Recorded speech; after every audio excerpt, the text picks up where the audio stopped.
My in-laws left my daughter home alone while I was in the hospital, then had the nerve to say, "We're not her babysitters." Here's the story. Okay, here's a revised version of the story, incorporating the suggested changes while maintaining and even slightly increasing the word count. I've focused on enhancing realism, deepening character development, escalating tension, and providing more detail throughout.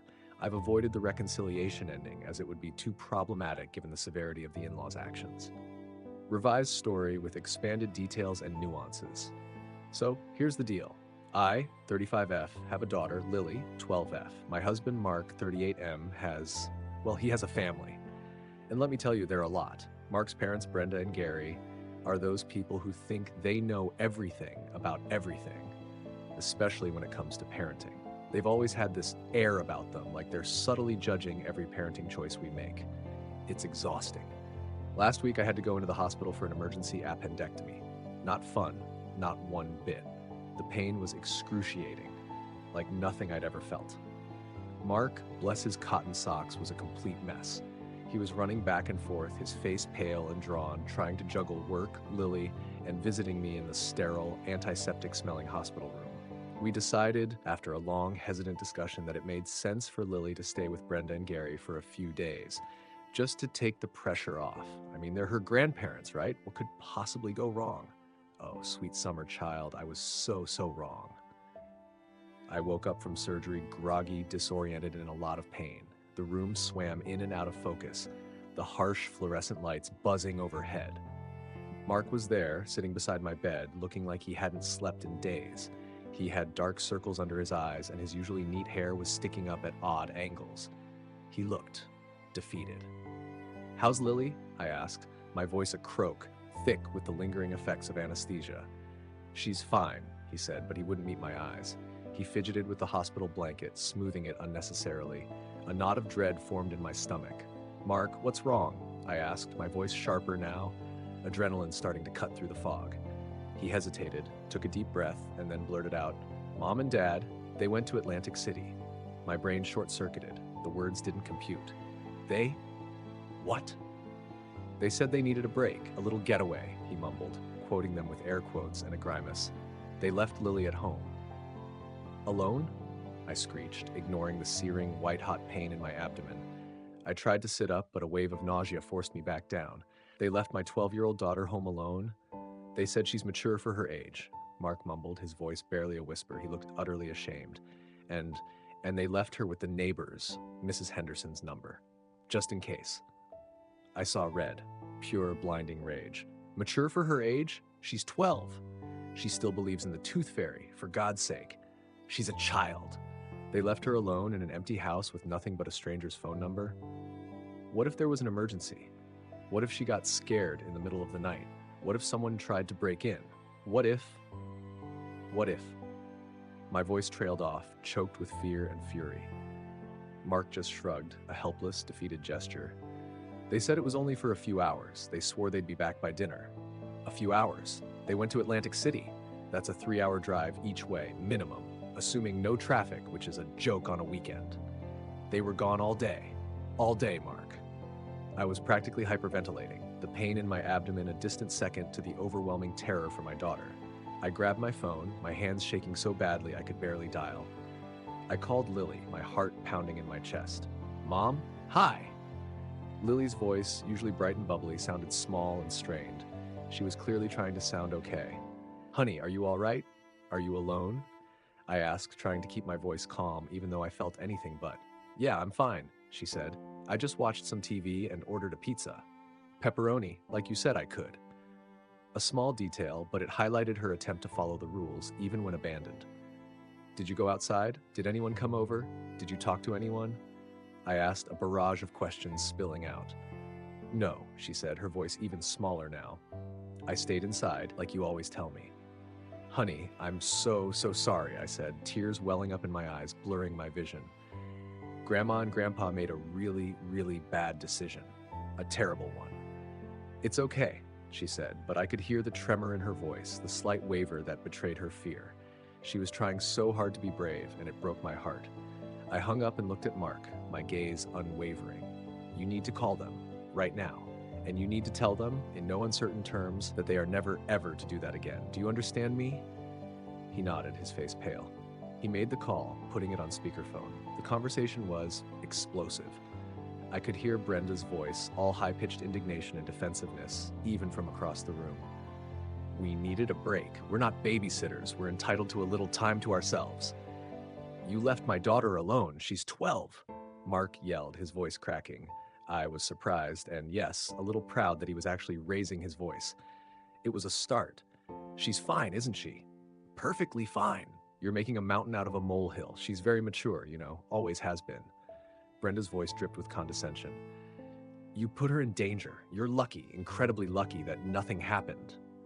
Mark shouted, his face flushed. They hung up on him. The abrupt silence in the room was deafening. Mark looked at me, his eyes filled with a mixture of shame and a flicker of understanding. They said I was overreacting, that it was no big deal. I lost it. I grabbed the phone and called them back, my hands shaking with fury. Brenda, Gary, you listen to me, and you listen good, I said, my voice shaking, low and dangerous. You left my daughter alone, my child alone. You put her at risk. You jeopardized her safety. You are never, ever to do that again. You are not to be trusted with her. Do you understand me? Crystal clear? You're overreacting, dramatically so, Brenda said, her voice tight with that familiar condescending tone. We did nothing wrong. She's a big girl. You left a 12-year-old child alone in a house unsupervised for the better part of a day. That is wrong. That is neglect. That is unforgivable. My voice rose with each word. We're her grandparents. Gary interjected, his voice booming. We have a right to see her. We love her. You forfeited any semblance of that right when you abandoned her, I said, the word dripping with venom. You are not to come near my daughter without my explicit permission, given in advance. And you are not to contact her directly. Not a phone call, not a text, not a carrier pigeon. You want to see her? You go through me. And if you so much as try to pull something like this again, anything even remotely similar, I will get a lawyer involved so fast your heads will spin. Do you understand? They hung up on me again. The dial tone buzzed mockingly in my ear. Mark and I had a long, difficult talk that night amidst the beeping of hospital machines and the hushed whispers of nurses. He was finally starting to see what I'd been seeing for years. His parents were toxic. They were controlling, manipulative, and they had absolutely zero respect for our boundaries as parents. He admitted, haltingly, that he'd always felt a pressure to keep them happy, to avoid their disapproval. He'd been the peacemaker, he said, his voice thick with regret. When I got home from the hospital, still weak and sore, the tension in our house was palpable. It was like walking into a wall of unspoken anger and resentment. And then the doorbell rang. Brenda and Gary stood on our doorstep, their faces set in expressions of righteous indignation. We're here to see Lily, Brenda announced, her voice sharp and demanding. You're not welcome here, I said, standing firmly in the doorway, blocking their entrance. My body still ached, but my resolve was steel. We're her grandparents, Brenda screeched, her voice rising to a near hysterical pitch. We have a right. You lost that right, I said, my voice cold and steady. You put her in danger. You abandoned her. You showed a complete disregard for her safety and well-being. You are not to come here again, not without my express permission, which you will not be getting. They tried to push past me, Brenda actually putting her hands on me to try and shove me aside. Mark, finally stepping up, intervened. Mom, Dad, you need to leave, he said, his voice surprisingly firm. There was a new steeliness in his eyes that I hadn't seen before. It wasn't just anger, it was resolve. They glared at him, their faces contorted with rage, then at me, their eyes filled with venomous hatred. Finally, after a long, tense standoff, they stormed off, their parting words a hissed promise of retribution. I thought that was the end of it. A naive, foolish thought. They started calling Lily, their voices sweet and syrupy on the phone, trying to guilt-trip her. We miss you so much, sweetie. We just want to see you. Why won't your mommy let us see you? They sent her gifts, extravagant, expensive things that were clearly meant to bribe her. A new phone, a designer purse, things I'd specifically said she wasn't allowed to have. They even showed up at her school, trying to intercept her after class, claiming they had forgotten about the restriction. I had to get a lawyer. It felt like a betrayal involving lawyers in a family matter, but I had no choice. We filed a restraining order. The process was emotionally draining, filling out paperwork, recounting the events, feeling like I was constantly on trial. And then the real fun began. Brenda and Gary started spreading vicious rumors about me. They told everyone who would listen that I was a controlling, vindictive, manipulative monster, that I was deliberately turning Lily against them, poisoning her mind. They painted themselves as the innocent, loving grandparents, cruelly deprived of their granddaughter. They even tried to get Mark's siblings involved, sending them long, rambling emails filled with accusations and half-truths. Thankfully, Mark's siblings, after a brief period of confusion, saw through their parents' lies and told them to back off. They'd witnessed Brenda and Gary's controlling behavior for years, and they finally understood the extent of it. The whole thing was a swirling, chaotic mess. Mark and I had arguments, screaming matches that left us both exhausted and emotionally raw. He felt guilty, torn between his loyalty to his parents and his love for me and Lily. He kept saying he understood why they were upset, even though he knew they were wrong. It was infuriating. But slowly, painstakingly, he was starting to see the truth. He knew I was right. He knew his parents had crossed a line that could never be uncrossed. Lily was amazing through it all. She was brave and strong, remarkably so for a 12-year-old. She understood with a maturity that belied her years that we were doing what was best for her, even if it was difficult.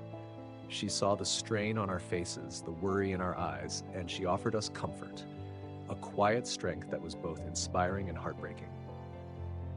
The restraining order went through. Brenda and Gary were legally ordered to stay away from Lily and me. They were furious, spitting mad, but there was nothing they could do, legally at least. We've had some semblance of peace since then, but I know deep down it's not over. They're not the type to give up. They're going to keep trying, keep scheming, keep trying to manipulate and guilt trip their way back into our lives. I can feel it, a constant, low-level anxiety that never quite goes away. So, Reddit, AITA for cutting off my in-laws. Am I overreacting, as they claim, or did they cross a line that can't be uncrossed, a line that justifies any and all measures to protect my child? Update 1. Just wanted to give you all an update. Mark and I had another long, tearful talk last night. He finally truly admitted that he's been enabling his parents for years, for his entire adult life. He's always been the peacemaker, the one trying to keep everyone happy, avoiding conflict at all costs. But he realizes now, with a painful clarity, that he's been sacrificing our family's well-being, Lily's safety, and my sanity for the sake of his parents' fragile feelings. He's agreed to go to therapy with me, couples counseling. We're going to work on setting healthy boundaries, communicating effectively, and dealing with the fallout of all of this. He's also agreed, and this was a big step, to go to individual therapy to deal with his own deeply ingrained issues, his codependency on his parents. He finally understands that he needs help too. Lily is doing as well as can be expected. She's been understandably anxious, jumpy, having trouble sleeping, but she's also relieved, a palpable sense of relief that we're taking concrete steps to protect her. She started seeing a child therapist, a wonderful woman named Dr. Ramirez, who specializes in trauma and family conflict. It's helping her process everything that's happened, giving her a safe space to express her fears and anxieties. Brenda and Gary have been quiet. For now, ominously quiet. I know it's the calm before the storm. I know they're not going to stay quiet for long. I'm bracing myself, mentally and emotionally, for the next round of drama, the next inevitable attack. Update 2. Okay, so things have escalated, predictably. Brenda and Gary have started contacting Lily's friends and teachers, trying to pump them for information about her, trying to paint me as the unstable one. They've even gone so far as to contact Lily's soccer coach, spinning some sob story about how they're worried about her and just want to make sure she's okay. It's insidious, this constant undermining. They're like termites, slowly eating away at the foundations of our lives. And of course, the social media attacks have begun. Brenda has started posting passive-aggressive and sometimes not so passive-aggressive messages on Facebook, alluding to certain people who are keeping loving grandparents from their grandchild. She's carefully crafting a narrative where she's the victim and I'm the cruel, heartless villain. It's infuriating and it's humiliating. I've contacted my lawyer again. We're going to file a cease and desist letter, a formal legal warning to stop their harassment. We're also meticulously documenting everything they do, every phone call, every email, every social media post, every contact with Lily's friends and teachers, building a case in case we need to go back to court to strengthen the restraining order or pursue further legal action. Mark's siblings, bless them, have finally definitively seen the light. They've told Brenda and Gary in no uncertain terms to stop, to leave us alone. But predictably, they're not listening. They're so deeply entrenched in their own narrative, so convinced that they're the victims, that they're completely impervious to reason. Lily's school has been absolutely amazing, a true support system. They've put extra security measures in place, extra watchful eyes to make sure Brenda and Gary can't get near her. They've also sent out a letter to all the parents explaining the situation without going into too much detail, of course, and asking them to respect our privacy and to report any suspicious activity. It's a relief knowing that there are people who believe us, who are willing to help. I'm exhausted, bone-deep weary. I'm angry, a simmering rage that threatens to boil over. I'm scared, constantly on edge, wondering what they'll do next. But I'm also determined. I will not let Brenda and Gary manipulate or harm my daughter. I will protect her, fiercely and relentlessly, no matter the cost. Update 3. You guys, I'm at my absolute wit's end. I don't know what to do anymore. Brenda and Gary have now started showing up at Lily's extracurricular activities. They're trying to talk to her in front of her friends, trying to corner her, to force a confrontation. They're making a scene, deliberately embarrassing her, trying to make her feel like she's the one doing something wrong. Last night was the worst. It was Lily's dance recital. She'd been practicing for months, working so hard on her routine. She was so excited, so proud of herself. And then they showed up. Lily saw them in the audience, sitting right in the front row, their faces smug and self-satisfied, and she completely froze on stage. She forgot her steps, her mind blanked, her body stiff with terror. The music played on, but she just stood there, paralyzed, a deer caught in headlights. It was heartbreaking to watch. My vibrant, confident daughter reduced to a trembling, terrified child. I had to rush onto the stage, ignoring the gasps and whispers from the audience, and pull her off. She burst into tears the moment we were backstage, sobbing uncontrollably. She was so upset, so humiliated, so utterly broken. She said she never wanted to dance again, that she was too embarrassed, too scared. "They ruined it, Mom," she cried, her voice choked with sobs. "They ruined everything." Mark, who had been hesitant, wavering, finally snapped. He'd reached his breaking point. He marched over to his parents, his face a mask of fury, and told them in no uncertain terms to leave and never come back. He didn't yell, which somehow made it even more powerful. He spoke in a low, controlled voice, each word laced with steel. He told them they were actively ruining Lily's life, that their behavior was despicable, and that he wouldn't tolerate it anymore, not for one more second. They screamed and yelled, of course, Brenda shrieking about her rights. And Gary puffing up like an angry bullfrog, but Mark stood his ground. He told them that if they didn't leave immediately, he would call the police right then and there and have them escorted out. He meant it. They finally left, but not before Brenda, her face contorted with rage, turned to me and screamed, "You'll pay for this. You'll regret this. You haven't seen the last of us." Her words echoed in the suddenly silent auditorium. Lily is devastated. She's scared to go to school, scared to go to dance, scared to even leave the house. She's constantly looking over her shoulder, jumping at sudden noises. The carefree, joyful child she once was is gone, replaced by a wary, anxious shadow. I'm trying to reassure her, to tell her she's safe, but I'm scared too. I feel like we're living under siege. We're adding security cameras to our house, a whole system, covering every angle. We're changing Lily's school, drop-off and pick-up routine, varying the times and routes, making it harder for them to predict our movements. We're even seriously considering homeschooling, pulling her out of school altogether just to keep her safe. It feels extreme, but I'm desperate. And to top it all off, we have our suspicions, made an anonymous call to CPS claiming we were neglecting Lily. Thankfully, the caseworker saw through the lies immediately, but it added another layer of stress. Update 4. Things just keep getting worse, spiraling further and further out of control. Brenda and Gary have now unbelievably filed for grandparents' rights. They're claiming that I'm alienating them from Lily, that I'm poisoning her mind against them, and that they have a legal right to see her. They're using the legal system as a weapon. My lawyer says this is a long shot, legally speaking, that grandparents' rights cases are rarely successful, especially given the existing restraining order and the documented evidence of their harassment. But, she warned, we still have to fight it. We have to go through the whole agonizing process, the depositions, the court hearings, the endless paperwork. It's a massive drain on our time, our energy, and our finances. We're gathering evidence, painstakingly documenting every single instance of their disturbing behavior. Their attempts to contact Lily at school and her extracurricular activities, their harassment of her friends and teachers, the social media posts, the police reports from the incident at the dance recital, everything. We're building a mountain of evidence, hoping it will be enough. Mark is a complete mess. He feels guilty, responsible, even though he's finally on our side. He's finally truly realizing the full extent of how toxic his parents are, how deeply their behavior has affected all of us. But he's still struggling with the idea of cutting them out of his life completely, permanently. It's his parents, after all. The conditioning runs deep. Lily is absolutely terrified of going to court.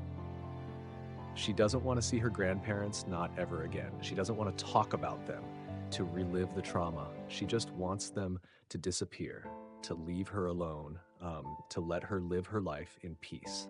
The thought of facing them in a courtroom, of having to speak in front of a judge, is overwhelming for her.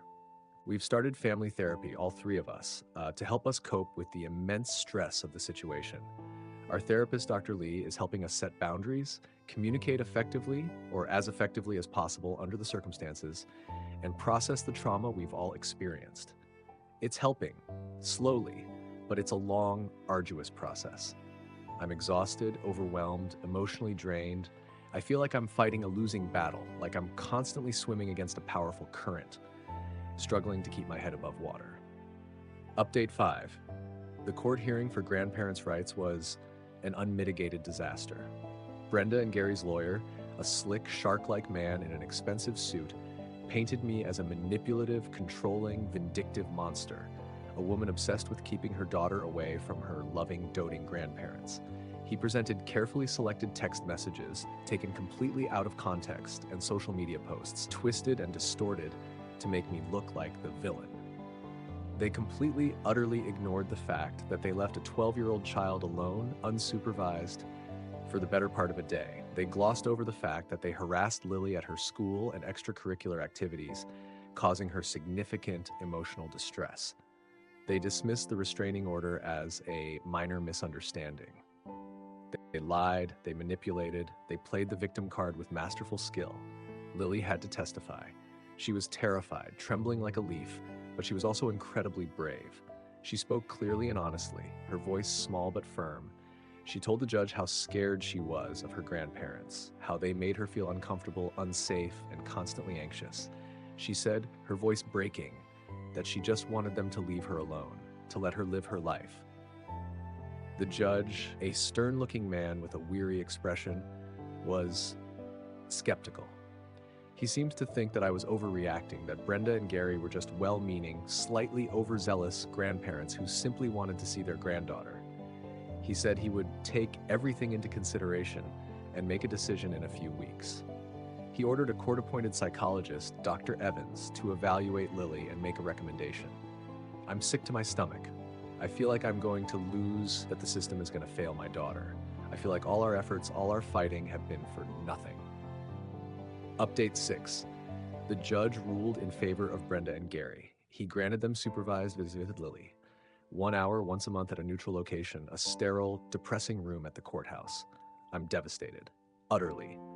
Completely devastated. I feel like I failed my daughter, that I couldn't protect her. I feel like the system, the legal system that's supposed to protect children, failed her. Mark is furious, beyond furious. He wants to appeal the decision, to fight it tooth and nail, but our lawyer says it's unlikely to be successful. Appeals are costly, time-consuming, and rarely overturn a judge's decision, especially in family court. Lily is heartbroken. She doesn't want to see her grandparents, not even for an hour. She's terrified of being alone with them, even in a supervised setting. She's afraid they'll try to manipulate her, to guilt trip her, to undo all the progress she's made in therapy. We're trying to figure out how to make this work, how to navigate this impossible situation. We're looking for a therapist who specializes in supervised visitation, someone who can help Lily cope with the forced interactions. We're also desperately considering moving to another state, far away, putting as much distance as possible between us and Brenda and Gary. It feels like running away, but I don't know what else to do. I feel like I'm trapped in a nightmare, a recurring nightmare with no escape. I just want my daughter to be safe and happy. That's all I've ever wanted. Update 7. We had the first supervised visitation. It was awful, even worse than I anticipated. Brenda and Gary spent the entire hour, the excruciatingly long 60 minutes, trying to guilt trip Lily. They told her how much they missed her, how much they loved her, how terribly unfair it was that I was keeping them apart. They kept repeating, like a mantra, that I was poisoning her mind, turning her against them. Lily was miserable. She didn't say a word. She just sat there, stiff and silent, staring at the floor, her hands clenched tightly in her lap. She refused to make eye contact with them. The court-appointed supervisor, a woman named Miss Davis, sat quietly, observing the interaction, taking notes. She didn't intervene, even when Brenda and Gary's comments became increasingly manipulative and emotionally abusive. When the hour was finally up, Lily ran to me, clinging to me like a lifeline, and burst into tears. She said through sobs that she never ever wanted to see them again, that it was the worst hour of her life. I'm furious. I want to scream, to rage, to break things. But I know I have to stay strong for Lily, to be her rock, her protector. We're going to document everything that happens during these visitations, every word, every gesture, every manipulative tactic. We're going to keep fighting, even if it feels hopeless. We're not going to give up. We're going to keep a record for Ms. Davis and to show to Dr. Evans, the court-appointed psychologist. Update 8. We've been doing the supervised visits for 6 agonizing months now. Lily hates it. I hate it. It's a constant, excruciating reminder of how little our feelings matter, how little control we have over our own lives. It's a constant source of stress and anxiety. Brenda and Gary are masters of passive-aggressive manipulation, experts at twisting the knife. They use every visit as an opportunity to try to undermine my authority, to guilt-trip Lily, to plant seeds of doubt and resentment. They bring her gifts, expensive, inappropriate gifts that I've specifically said she can't have, trying to buy her affection.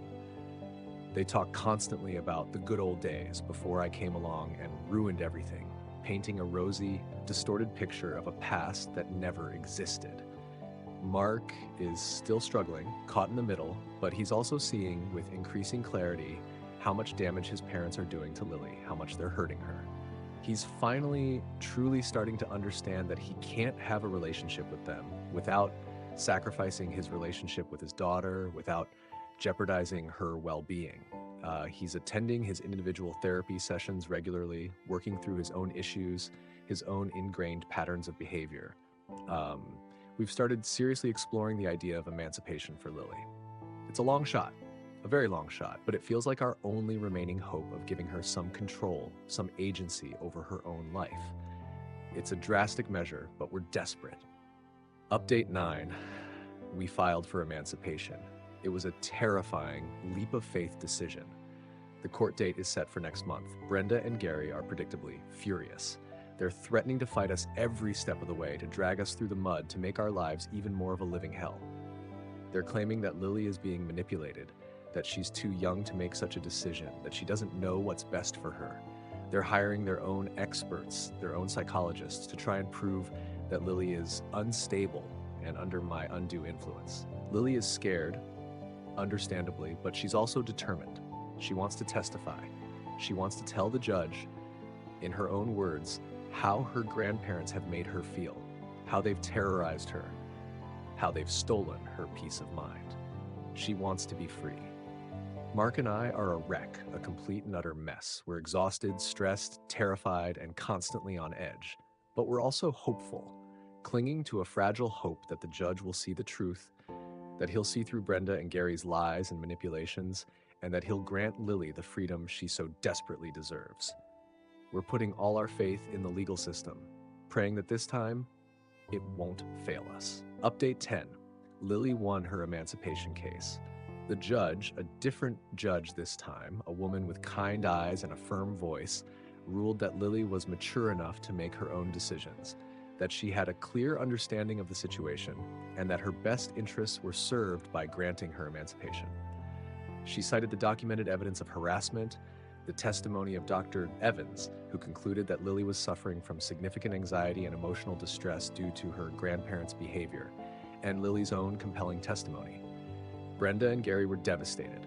They stormed out of the courtroom, screaming and yelling, accusing the judge of being biased, accusing me of brainwashing Lily, accusing everyone of conspiring against them. It was a scene, a final, desperate act of defiance. Lily is relieved, utterly, completely relieved. She's finally free. She's finally in control of her own life. She can finally breathe. Mark and I are overwhelmed with relief, a wave of emotion so powerful it almost knocked us off our feet. We're so incredibly proud of Lily, of her courage, her strength, her resilience. She's been through so much, more than any child should ever have to endure, and she came out the other side, stronger and more determined than ever. We know the fight isn't completely over. Brenda and Gary will likely appeal the decision, drag this out even further, but for now, for this moment, we're going to celebrate. We're going to celebrate Lily's freedom, her hard-won victory. We're going to celebrate the fact that for the first time in a long time, we can breathe a little easier. Final update, Brenda and Gary did appeal as expected, but the higher court upheld the original ruling. The judge saw through their manipulations, their lies, their attempts to portray themselves as the victims. After that, after their final, desperate attempt to control Lily failed, they stopped all contact. It was like they vanished. Mark and I have continued with therapy, both individual and couples counseling. We're healing, slowly but surely. We're rebuilding our lives, stronger and more united than ever before. Lily is thriving. She's back to dancing, her passion rekindled. She's doing well in school, making friends, and most importantly, she feels safe and secure. The constant anxiety, the fear that had become a part of her daily life is finally fading. The stress of the past few years has been immense, unimaginable, but we made it through. We survived. We are completely no contact with Brenda and Gary, and that is how it will remain, permanently. There is no going back. There is no forgiveness, not for what they did. Thank you to everyone who offered support and advice. It meant the world to us, knowing that we weren't alone in this fight. It gave us strength when we felt like we had none left. We're finally free, and we're finally at peace. If you thought that was crazy, hit that like button and subscribe for more wild stories. And if you didn't quite enjoy, feel free to hit the dislike.